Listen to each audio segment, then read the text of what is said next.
we're undergoing a soft coup, and the idea is to create a whole new set of laws and ignore the existing human rights laws and other laws under the pretext of pandemic preparedness and the biosecurity agenda.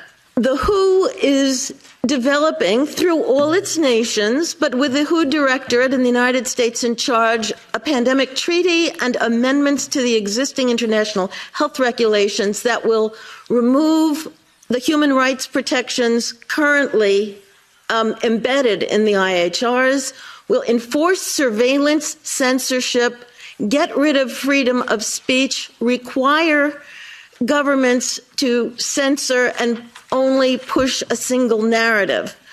Also, we will be subject, if they can make this work, to vaccines developed in 100 days, which the organization CEPI is planning to do.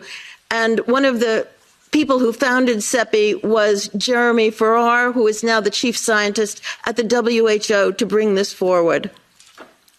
Other things that amendments do is to bind the states so they're no longer recommendations but enforceable edicts, provide a liability shield, get rid of intellectual property rights, move supplies from one country to another, enforce digital passports, and the Director General of WHO can demand that a pandemic or a potential pandemic exists. He can just declare it with no standards, and then countries around the world will have to obey.